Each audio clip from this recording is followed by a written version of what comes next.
Everyone, welcome today. This is John Haller with our Israel update. Today I'm joined by Brian Schrauger, a good friend of mine in Jerusalem. And of course, our guest today is Avraham Levine from Alma Research in Israel. I interviewed Avraham a couple of weeks ago. Avraham, please welcome to my Israel update today. Thank you very much. My pleasure. So, Avraham, I'd like to just follow up a little bit on what we talked about a couple of weeks ago. You had mentioned that you had been in Gaza and there was difficulty that Israel had in clearing an area, or not so much clearing an area, but holding an area because of the nature of the tunnels, and Hamas would move back into an area sometimes very quickly after it was cleared. And I've been reading a lot of articles. There's a great article in the Wall Street Journal yesterday about the problems at Al-Shifa Hospital, which I believe is up in Gaza City, that had been cleared. And I think back in November, Israel had announced, we've taken control of Al-Shifa Hospital. It's not really a problem. But then about 10 days ago, there was the start of a battle that raged for a number of days, and hundreds of terrorists and killed, arrested, and the hospital eventually destroyed. Can you kind of relate your experience to what happened at Al-Shifa?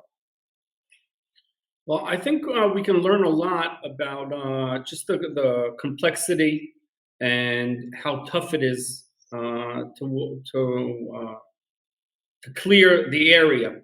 And when we say clear the area, the first time that Israel went into Shifa was in a time that we called all citizens and waited for them to leave from north to south.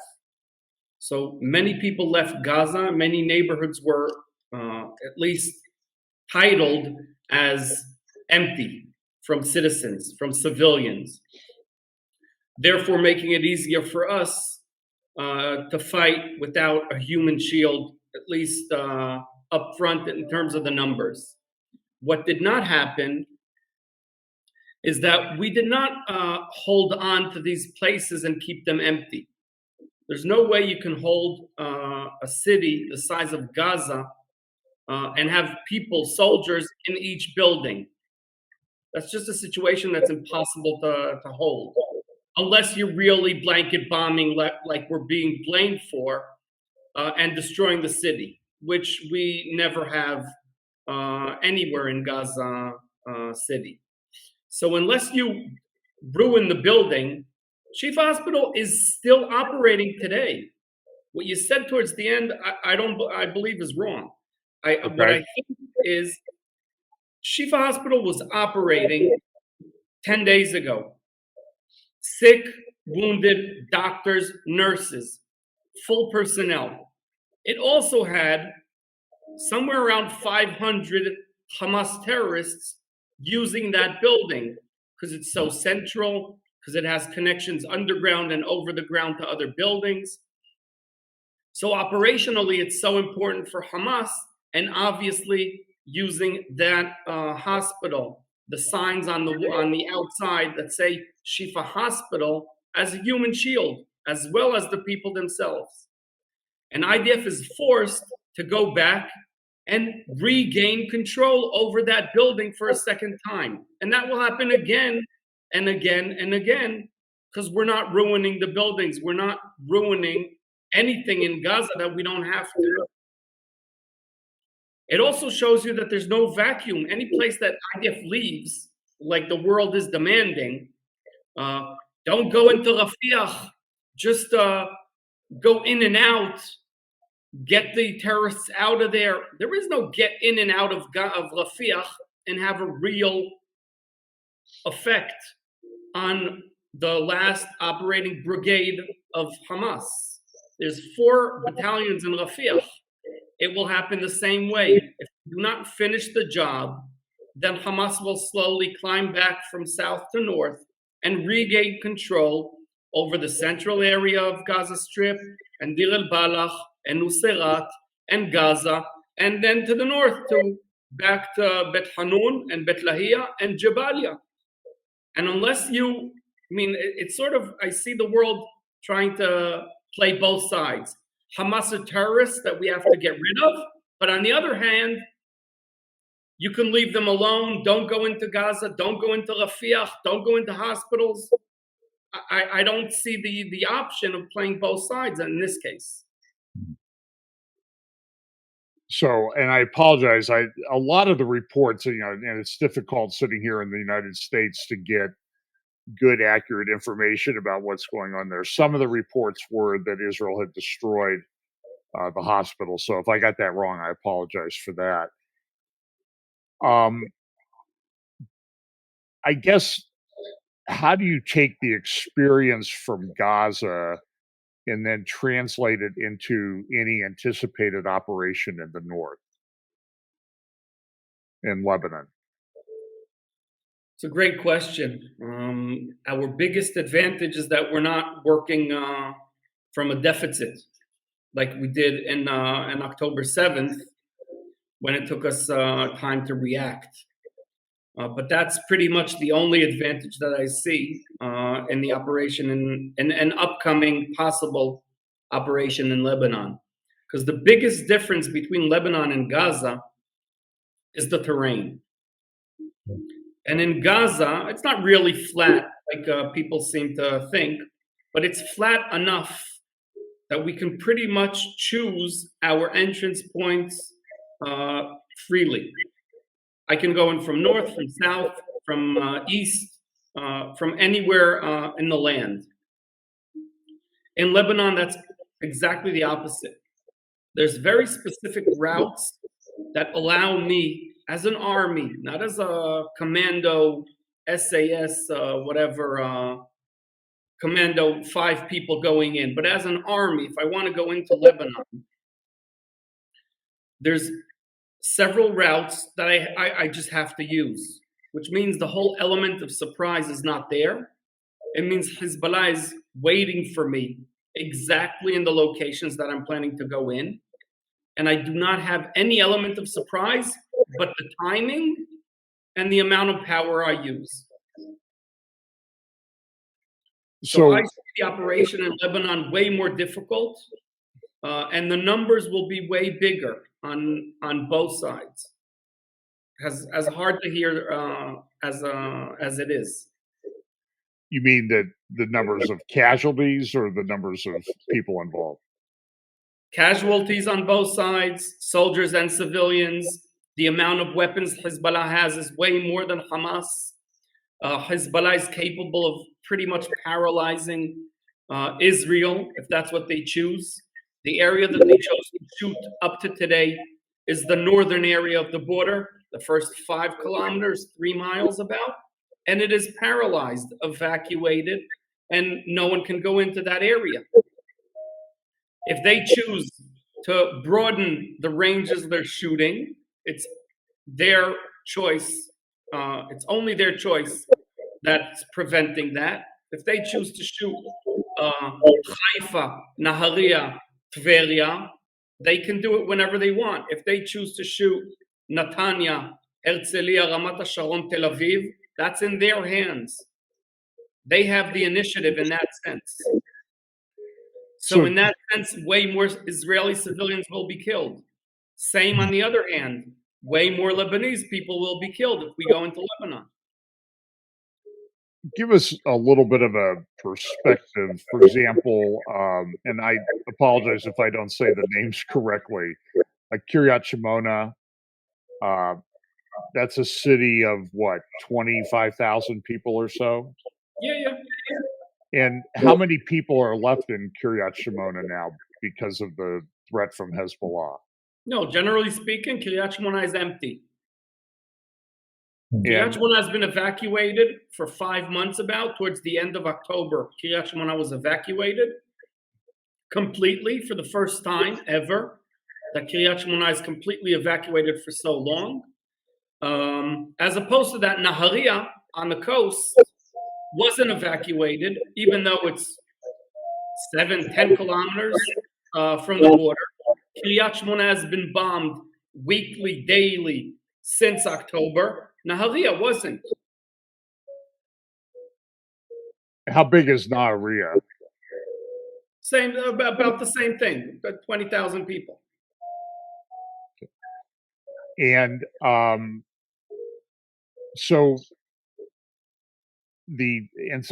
those areas are roughly paralyzed. If a hot war would break out against Hezbollah, I mean, it's hard to describe what's going on. It's not a hot war, but if a major invasion would take place by Israel into southern Lebanon,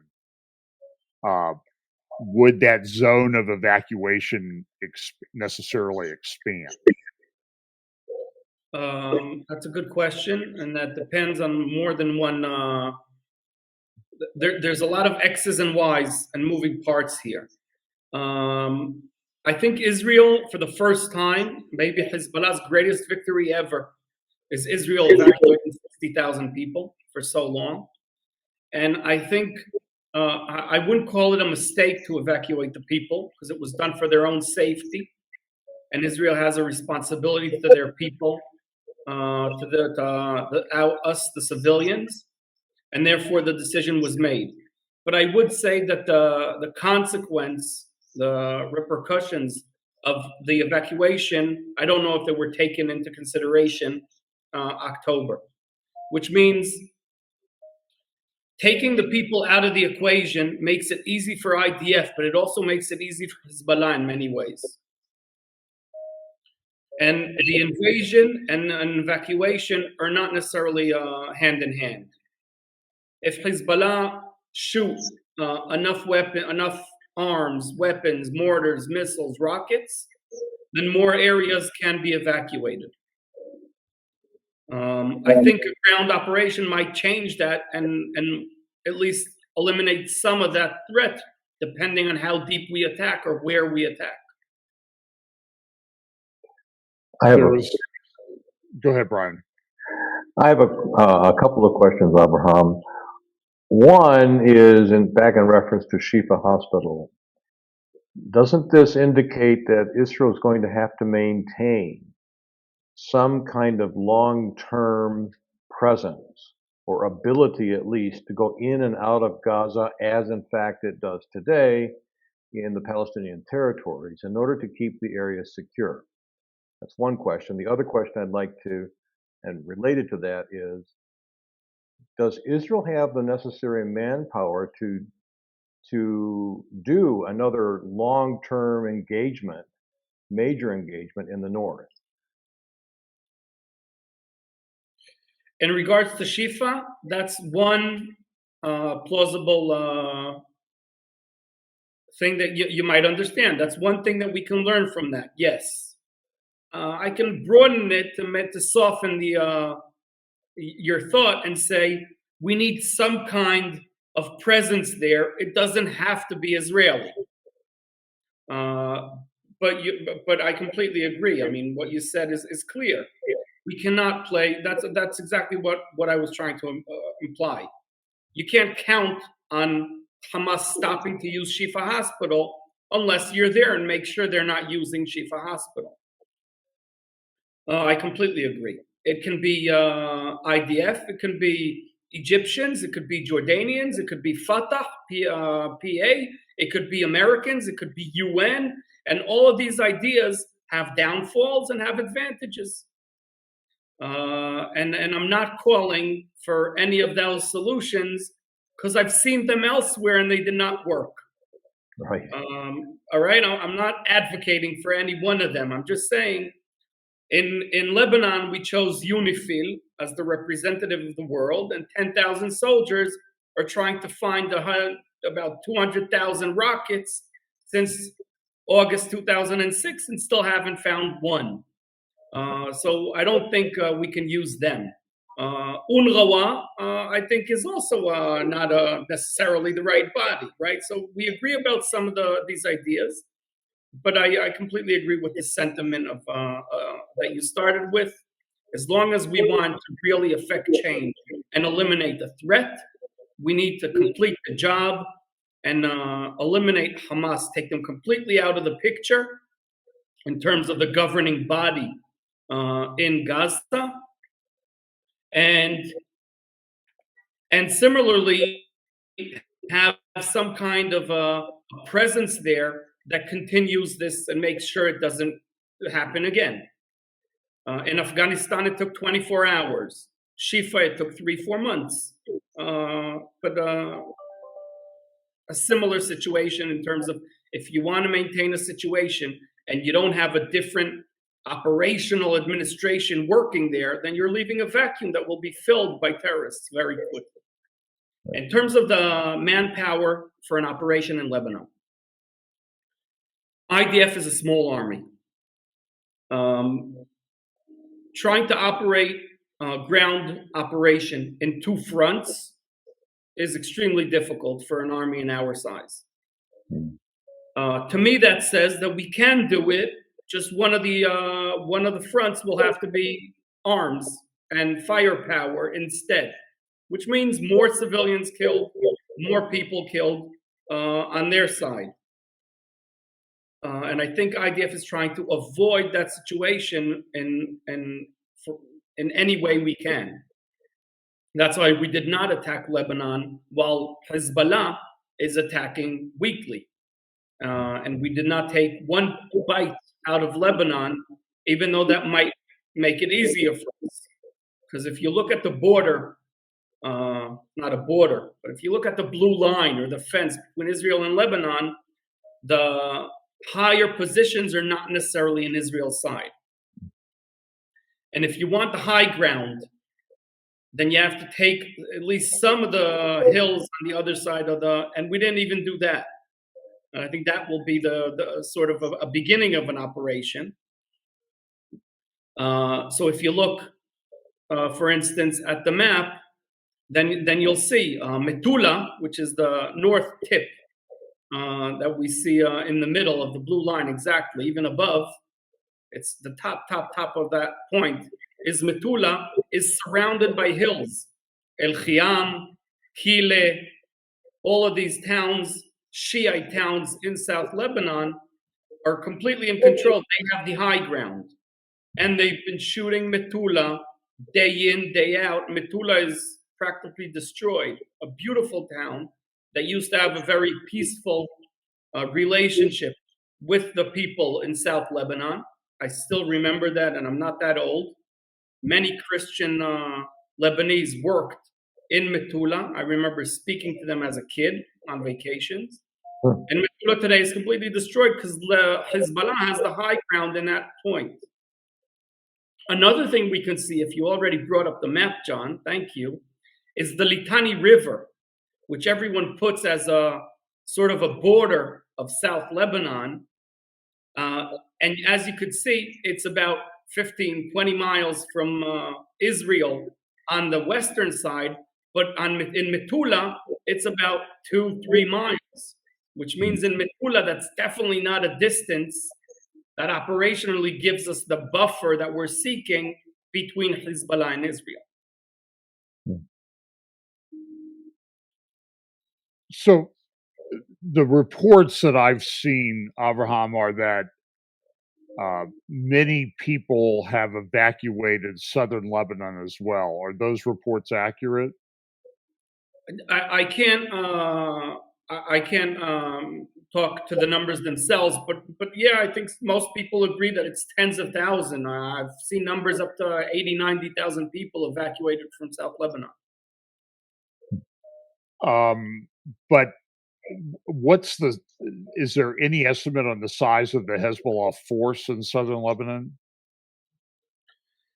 Well, there's a few things that I can say to that. I can say that there's in South Lebanon, there's thousands of Hezbollah activists, soldiers, fighters, commanders, and definitely supporters, tens of thousands of supporters, because most of the civilians in South Lebanon are Shiite, which means even if they don't have military training, they support Hezbollah in any way they can. Their basement, their top floor, the balcony, the road to their house, the bridge, any warehouse, any place in South Lebanon can be used as the beginning of a tunnel, an end of a tunnel, lookout, anything like that is in civilian hands. Now, what else can I say? I don't know if you follow, because I know you usually read a lot about Israel. There have been 2 incidents in Remesh in the past 2 weeks. Remesh is actually a Christian town in the middle of South Lebanon, in above the Western Galilee. If you zoom in, I can take you to the area of Remesh. Is it near which direction from Metula? Left and down. Yeah, more to the west and more to the south. Okay. More to the west a little. All right, now you see on the bottom of the Oh, screen. I see it. Yeah. All right, Remesh is actually a Christian town, one of several Christian towns. They're mostly Shiite, all the towns that you see here. But Remesh in the valley is Christian. And the Christians did not leave their towns, which means Hezbollah has 2 incentives to use their town instead of Shiite towns. One incentive is there's still civilians there because Hezbollah did not evacuate the Christians, only the Shiites. Second incentive is if IDF reacts and responds to the source of the missiles or rockets, they're hitting a Christian town and not their Hezbollah's people. And that's why Hezbollah tried to shoot Israel from Remesh. And Remesh people were very much against that and pretty much kicked out Hezbollah from that town. And that's a very interesting development that rarely happens. And we don't see a lot of resistance against Hezbollah. But Remesh people understood clearly they're being used as human shield. They'll be shot. They are the people that will suffer the consequence of this Hezbollah Shiite attack. And therefore, they defend themselves by ringing the bells in the churches and calling all of their people outside to stop Hezbollah from entering Remesh. Because as you see, the rest of the towns there, Ait Shaib on the left, Yarun on the right, on the east, they're all Shiite. Marun Aras, Injbel, all of those towns, they're trying to avoid shooting from because they're their own supporters, and they're figuratively more empty than Remesh. Is there any assistance that's given to, say, the Christian people in Ramesh by the Lebanese army, or is that just effectively not any assistance at all? Lebanese army is not a factor that I even hear about in the news here or there. You barely see Lebanese flags in the towns. In the funerals, you do not see any Lebanese flags whatsoever. It's Hezbollah land. The leaders that you see in the posters are either Irani or clearly Shiite Hezbollah.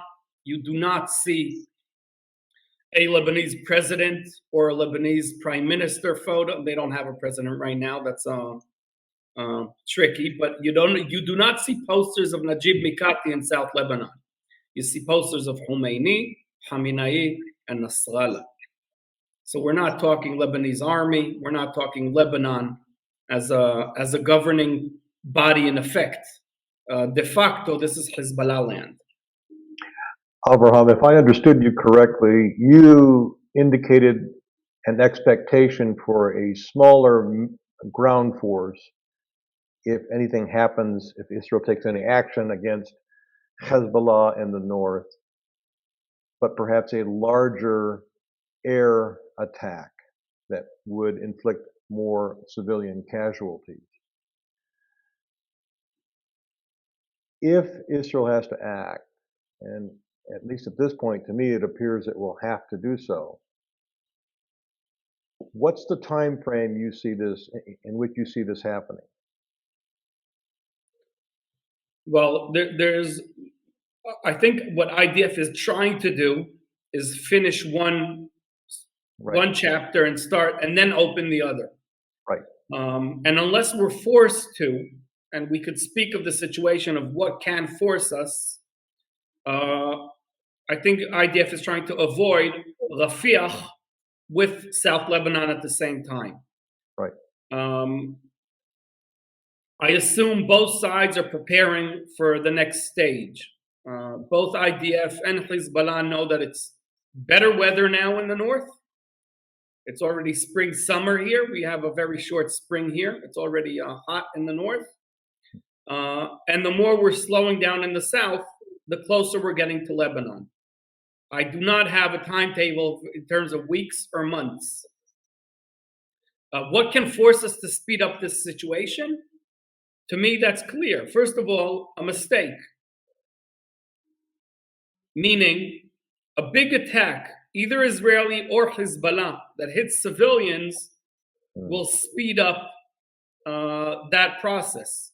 Because if Hezbollah choose to shoot Haifa or Tveria or Nahariya, an area with civilians, and kills 30, 40 Israelis, I would assume I would get the phone call immediately of prepare for your next reserve service and report to your base immediately.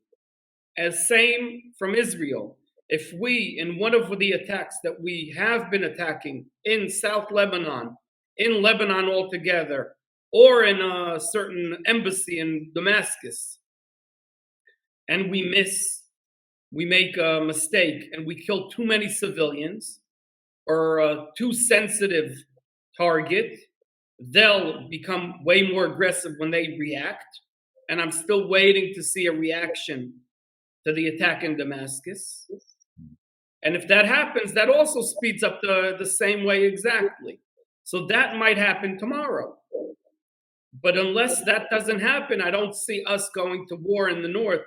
And I'm speaking when I say going to war, I'm speaking of a ground operation, an invasion of Lebanon. I don't see us doing that before we get an answer, Rafiah, yes or no. The U.S. has recently agreed to supply Israel with several $1 billion of armaments, including a number of F-35s and very large bombs, like I read 1,800, 2,000-pound bunker buster building flattening bombs. It seems to me that it's unlikely that the U.S. anticipates these weapons will be used in Gaza in light of everything. Are they in a de facto way preparing Israel for what it needs to do in Lebanon and Syria and perhaps beyond? What do you think? It's interesting to see what I can't attest how true the words are, but actions speak more than words in many ways. Right. And you see here the other side of the story. And when we criticize U.S. for stopping us, for slowing us down, on the other hand, U.S. is still our greatest ally. By the way, we saw that clearly when Obama was heavily criticized for his Middle Eastern policy, but on the same time gave the military support, the monetary support to Israel as any other president before him. And that's an interesting question to deal with. Where would Israel use those bombs? And I'll put it out there that, first of all, the fact that that reaches the news, and that's an official statement, and Israel having the ability, that's a threat before itself without using the bombs, right? That's even more clear when we speak of nuclear weapons. Having them is half the way there without using them. And I hope we won't have to use them. But in a situation that Israel is with our backs to the wall, which we were close to October 7th, then our actions have to be more aggressive. And I think that's a situation that we'll be using the bombs, not necessarily Gaza or Lebanon or Iraq or Iran, more of what's the operational necessity to stop the operation altogether. If we're on the defensive side and we can't put our efforts to a ground invasion, we'll be forced to use more aggressive means. Right. So let's talk about the airstrike in Damascus that took out several top leadership of the Iranian Revolutionary Guard, I think the Al Quds force, Syrian and commander. the implications of that. What can we expect, or what do you expect happening as a result of that strike? I expect nothing will happen. But I'm being optimistic here. I called my wife on the way home. I was actually in a base around somewhere else in the south, and I called my wife when I heard of this attack, and I said, I hope we have a quiet night. That was around 8 o'clock. I think around 10 o'clock, the alarms, the sirens, and the Golan Heights went off because there was a UAV getting closer via Syria to the Golan Heights, and it was taken down by the Air Force. It did not reach my home, but the alarm did go off. So that's just a few hours after. I do not see that attack as the big escalation. Is it an escalation? Yes, because in effect we're hitting Iran in Syria, but Iran territory in a way. It's a more direct attack. It's a high-ranking official, and you'd expect a response. But on the other hand, Iran, I don't think are looking to go to war, and Hezbollah, I don't think are looking to initiate a war. They might be looking for us to initiate a war, but they do not want to seem as the aggressor. And I don't think they'll risk a process of speeding up all-out operation in the north. I think they would have done that October 7th already, and for some reason they're not. Right. You have to remember that every attack that will be direct from Iran will give the West, I'm adding the US to this group, and not only Israel, a good excuse to react and respond directly against Iran, and maybe hit the core of the problem, and then the nuclear plants are in the game. So I don't think Iran will respond from Iran. Iran will keep on playing using proxies. They'll keep on trying the Houthis and sacrificing them. They'll keep on trying Syria and sacrificing them. And they're holding on, and Hamas, obviously, that they don't care about altogether. I think they're holding on to Iran and Hezbollah as a last source to use. And I think they'll wait, but I might be wrong. So they seem to use. Well, there was an article on JNS website a couple of weeks ago by Jacob Lapine saying that they were using Gaza and the relatively low-level warfare in southern Lebanon as I think he used the term a weapon of mass distraction, so that Iran could continue with its development of weapons of mass destruction. Do you have any comments on that? I definitely think that one of the working assumptions here in Israel in regards to the discussion of why didn't Hezbollah attack is that Iran does not want a war right now because that will stop them reaching the end goal of a nuclear weapon, and therefore I think Lapin could be completely right and accurate in that assessment. No one's now following what Iran is doing. Everyone's busy, like we were busy in Ukraine, and now we're busy here. And Iran is winning on both fronts, making money, improving their position with Russia, ruining Israel's routine, normal life since October 7th. supporting Hamas from far away without sacrificing much, not budget, definitely not people or their land. So do you think,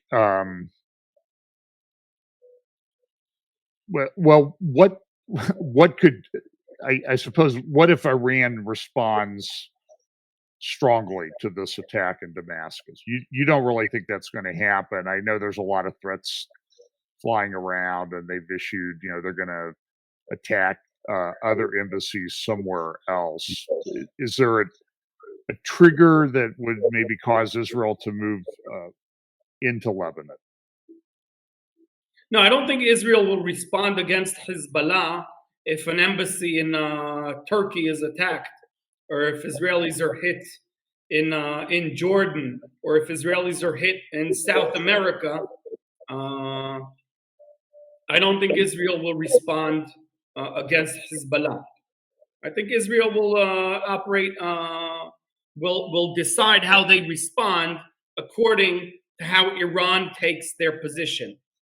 And there's a reason why Israel does not take responsibility for most of the attacks, and that's to allow Iran not to respond harshly. We're giving them a way out to save face. And I think if Iran attacks officially, then Israel will have to react. And therefore, I don't see that kind of an attack happening. A terrorist attack, that can happen anywhere in the world. I would caution people about going to clearly Jewish Israeli sites all over the world. I think people should be aware that Iran will support any attack on Israeli or Jewish targets anywhere in the world. That could be travelers backpacking in India. That could be an embassy in Far East. It could be anywhere. But that's not an Iran attack. When you say an Iran attack, that means Iran's flag and Iran's official, Raisi Khamenei, will say, quid pro quo, you shot here, an eye for an eye. We're going for Israel. And that did not happen 2 nights ago, did not happen yesterday. And I don't think, I might be wrong, I don't see that happening as of yet. Has there been any change in the way, say, for example, Russia has a presence in Syria? Have they increased their presence, kept it the same? What's the observations with regard to Russia? In the last few months, they're rebuilding positions. So my guess is they're advancing and growing, not massively. Remember, there is another war happening in the world that Russia is sort of taking part of. But yes, I think Russia has more presence close to where I live, in the Golan Heights border with South Syria. A question I want to ask you that just comes to mind. We see a lot of, I follow the Iranian press, and there's a lot of propaganda. We have this great weapon and this blessed weapon and this system and this drone and that type of drone. How much of that should we believe? What are the real capabilities of Iran in the drone or missile area? Are they increasing? I think you could not underestimate the threat of Iranian weapons. How they'll use them and when they'll choose to use them is a different discussion. But the ability, to me, is not in question at all. We see a drone, an American drone in 2016, falling in Iran, and 6 months later, reverse engineering, Iran has the same drone. We see in 2006 what we call the GIL, the anti-tank missile, and Hezbollah get their hands on a few left behind. And today they have Almas. They have an anti-tank missile with a optic fiber attachment with a camera that can hit us from 10 kilometers away, and doesn't need a clear line of sight from the shooter to the target. And that's, again, they took our weapon, reverse engineered it, and now Hezbollah has it in their hands. And we see that today, it's not Russia supplying the weapons, right? For years, decades, Russia is the supplier of the weapons to the eastern side, figuratively, and Arab world. Today, Iran is supplying Russia with the weapons. They changed positions. The dependence of Russia on Iran is a dangerous relationship, not only to Israel, to the whole world. It creates a closer alliance between Iran and Russia. And if you add to that alliance other countries, China, India, Korea, Venezuela, then you're seeing a tight alliance that keeps the economies working, keeps the military strong, and allows them to operate even as the Western world, as we know it, even if you add to this the classic Western world, Saudi Arabia or Jordan, we're still speaking of a very strong Shiite axis that's a danger to the whole world, not only to Israel. In the funerals in South Lebanon, you hear death to Israel, but you also hear death to America. The flag of the Houthis say death to America before death to Israel. That's Iran classic. I mean, that's Iran classic Iran propaganda. That's the rhetoric in Iran. Death to America, death to the West, death to Israel, death to the Jews. That's the flag of the Houthis, and that's another part of that alliance. And if Russia is part of that alliance, then the whole world should be on guard, and not only Avraham and Israel. The other day, there were reports that Iran and Russia, and I believe Qatar, had entered into some new agreements with respect to the Pars gas field between Qatar, and I always say that the wrong way, Qatar and Iran, that's jointly owned and operated, that Russia would be coming in as the operator there. Have you heard anything about that? First of all, about Qatar. Qatar has been supporting extreme Islamic terrorists for years. I personally do not see them as a fair negotiator or a player that Israel should rely on in any way. Is it surprising that we didn't reach an agreement with Hamas, with Qatar as a negotiator? To me, it's not only because of Hamas. There's no chance that Qatar is a fair negotiator in this situation. Qatar is one of Hamas's biggest supporters in terms of funding Hamas. I'll even use I'm not trolling, but if Qatar is literally funding and supporting the October 7th attack, then I do not see them as the country that should be negotiating the terms of a ceasefire and our hostages being brought back. And I will not take any responsibility for the failure of these negotiations when Hamas demands are so clearly put there just to avoid any ceasefire and any agreement. And when you see these economic interests that you brought up, attaching Russia to Iran, to Qatar, you're exactly making my point. It's a Shiite axis. There's Sunnis there, there's atheists there, but it's an axis. It's an agent of terrorism and chaos that will affect the whole world. It will not remain in the Middle East. This is not a Hamas-Israel war. It's a East-West war, and Israel-Hamas is just one short chapter in this battle. And if anyone wants to join and support us, they're welcome. And if not, then leave us be, and we'll do it on our own. but we cannot just close our eyes and say, "Oh, just reach a ceasefire, and we'll allow Hamas to get back. It's okay. We'll help you the next time this happens." So if there's something that happens in southern Lebanon, let's say that they do go to a war, are there and I've been hearing about this for years from the head of the Israeli Air Force back at the Herzliya conference a number of years ago, said that if war broke out in the south, there would be shock and awe like nobody's ever seen.